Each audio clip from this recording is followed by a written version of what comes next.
लेकिन आज के दिन आप मोदी जी से डर लगने लग गया इन लोगों को। मोदी जी से डर इतने लगने लग गया है क्योंकि उन्हें देश को राष्ट्रीय हिंदू राष्ट्र बनाना है। अच्छा। आप विपक्ष में बैठे हो तो आप ये बताइए ना, आप बीजेपी को टारगेट करो ना, आप मोदी जी को टारगेट क्यों कर रहे हो? जब हम हिंदू राष्ट्र की परिकल्पना करते हैं तो इसमें मुस्लिमों के लिए क्या जगह होगी? क्यों नहीं होगी?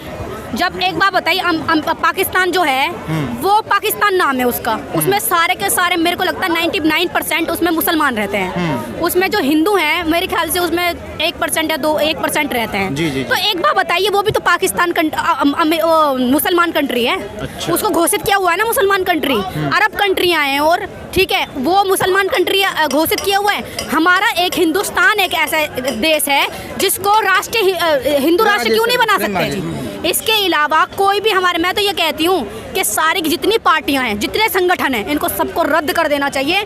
जैसे आज क्या नाम राहुल गांधी के सदस्य रद्द किए, ऐसे ही। नमस्कार, मेरा नाम है मनीष झा। डेली राज में आपका स्वागत है। आज मैं मौजूद हूँ दिल्ली में। आज हम इस विषय पर चर्चा करने वाले हैं कि हाल में ही आप लोगों को पता होगा कि राहुल गांधी की संसदीय सदस्यता को रद्द कर दी गई है। तो इस पे हमारे साथ एक दीदी जुड़ चुकी है, इनसे जानते हैं कि इनकी क्या प्रतिक्रिया है। दीदी, आपका नाम क्या है? आरती प्रजापति। आप क्या कहना चाहेंगे? राहुल गांधी जी की सदस्यता को रद्द कर दी गई है, संसदीय सदस्यता को। बिल्कुल कर देनी चाहिए, अच्छी बात है, कर दी है तो। अच्छा। मैं बस देखिए इतना कहना चाहती हूँ कि जो राहुल गांधी बीजेपी में मोदी जी को टारगेट करते हैं, उनके पास में कोई और मुद्दा ही नहीं है। अच्छा। अगर आप विपक्ष में बैठे हो तो विपक्ष की तरह लड़ाई करो ना।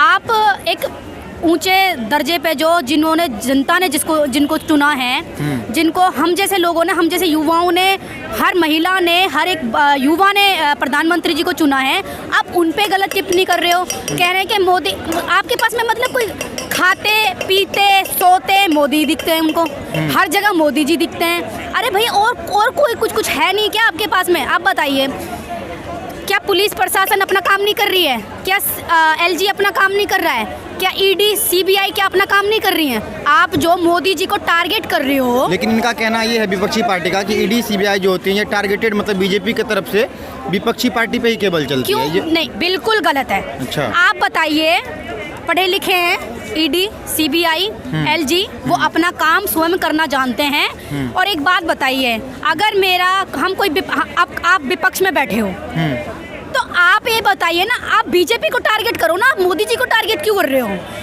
एक दूसरी चीज, अभी देखो कल परसों क्या नाम है, अभी कल की बात है, विधानसभा में अरविंद केजरीवाल जी ने अवैध टिप्पणी जो उनके लिए की है प्रधानमंत्री जी के लिए, क्या ये सही है? आप बताइए। नहीं। एक व्यक्ति एक ऊंचे दर्जे पे बैठा है, एक प्रधानमंत्री जी हैं, उनको कैसे बोलना चाहिए, कैसे किस लहजे में बोलना चाहिए? कहा जाता, मतलब उन्होंने अनपढ़ कह दिया था प्रधानमंत्री मोदी जी को, और ये 12th पास की बात उन्होंने किया था। तो क्यों किया था जी? आप बताइए।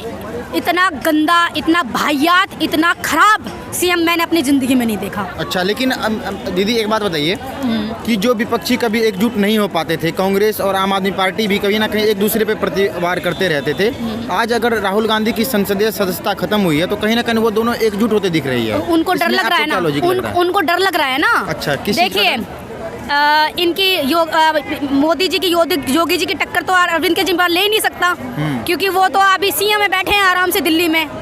उनको लगता है कि अगर राष्ट्रीय लेवल पर अगर कोई टक्कर ले सकता है तो वो है क्या नाम है, राहुल गांधी। राहुल गांधी क्या, क्यों उनको चुन रहे हो आप? मतलब सारे के सारे ममता बनर्जी, अखिलेश यादव, अरविंद केजरीवाल, सारे के सारे नेता आप एक प्रधानमंत्री जी को टारगेट कर रहे हो। आपके पास में कोई और कुछ बचा नहीं है। एक पहले होता था, जब विपक्ष में जब कोई बैठा होता था तो वो अपने सीएम को टारगेट करता था जहां पर हम बैठे हैं। लेकिन आज के दिन आप मोदी जी से डर लगने लग गया इन लोगों को। मोदी जी से डर इतने लगने लग गया है क्योंकि उन्हें देश को राष्ट्रीय हिंदू राष्ट्र बनाना है। अच्छा। उनको महिलाओं को जो सुरक्षा आज दी है। राष्ट्र की आपने बात करी, हाँ। तो मैं एक चीज पूछना चाहूंगा कि जैसे हमारे देश को लेकर के कभी हमेशा कहा जाता है कि धर्मनिरपेक्ष देश है। हाँ। जब हम हिंदू राष्ट्र की परिकल्पना करते हैं तो इसमें मुस्लिमों के लिए क्या जगह होगी? क्यों नहीं होगी?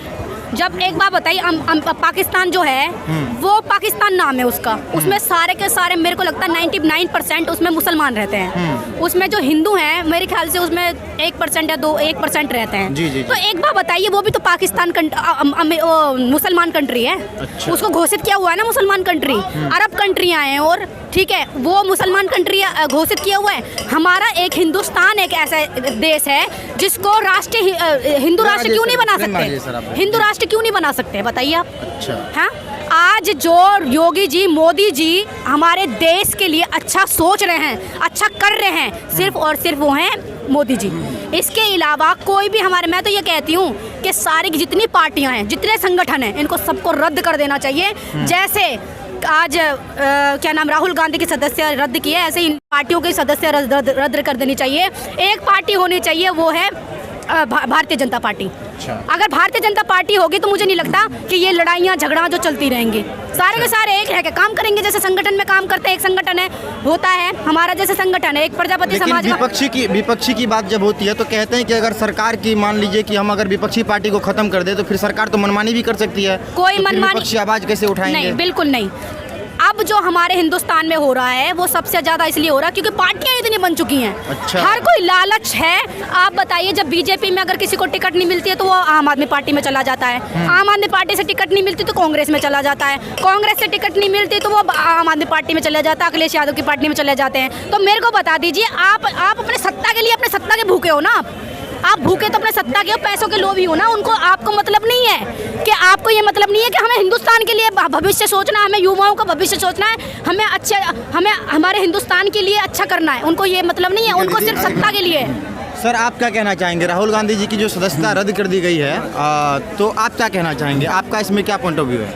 मेरा तो पॉइंट ऑफ व्यू है कि उनकी अगर सदस्य रद्द किया तो बहुत अच्छी बात है, होनी भी चाहिए, क्योंकि कानून से ऊपर देखो कोई नहीं है। उसकी सदस्यता सेशन कोर्ट ने रद्द किया और 2018 में भी देखो उसने है ना माफ़ी मांगी थी कोर्ट में।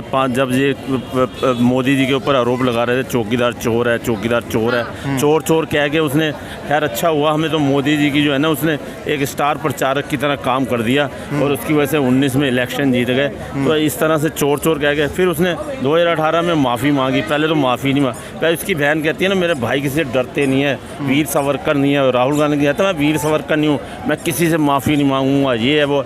उससे ये बताओ 18 में क्यों मांगी? और 18 में मांगी, सुप्रीम कोर्ट के जज ने उसे फटकार भी लगाई, ठीक है, और वो फिर भी अपनी करनियों से नहीं सीख रहा। अब फिर 19 में वही गलती कर दी मोदी जी के नाम से। यार ये जितने भी विपक्ष के जितने भी नेता हैं, विपक्ष के जितने भी नेता हैं, अभी चाहे छोटी पार्टी हो या बड़ी पार्टी हो, उनका कहना ये है कि बीजेपी की तरफ से एक षड्यंत्र है विपक्ष को खत्म करने की, ताकि 2024 में इनका रास्ता साफ हो जाए। नहीं, क्या षड्यंत्र क्या है मेरे को ये बताओ?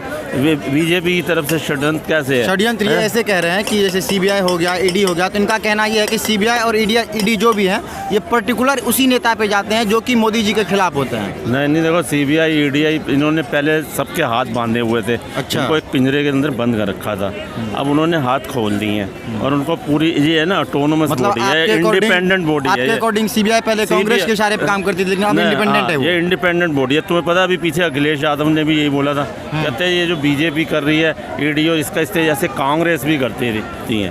और ऐसी बात नहीं है, अगर ये कह रहे हैं तो कर्नाटका में भी अभी पीछे है ना एक विधायक पकड़ा गया था जिसके पास से पैसे निकले थे और उसके ऑफिस में निकले थे, उसके बेटे के ऑफिस में।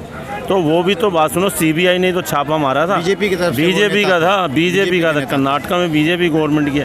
तो ऐसा नहीं, कानून सब के लिए एक है। मेरे को ये बताओ, उन्नाव में रेप केस हुआ था, आपको पता है? उसमें एक सेनेगर है, विधायक सेनेगर, वो अभी तक जेल में सड़ रहा है, वो अभी तक, ठीक है। और कई ऐसे केस हैं। तो दोस्तों, देखा आपने यहाँ के लोगों ने क्या बोला, और आपकी क्या प्रतिक्रिया हमें कमेंट बॉक्स में ज़रूर बताइए। धन्यवाद।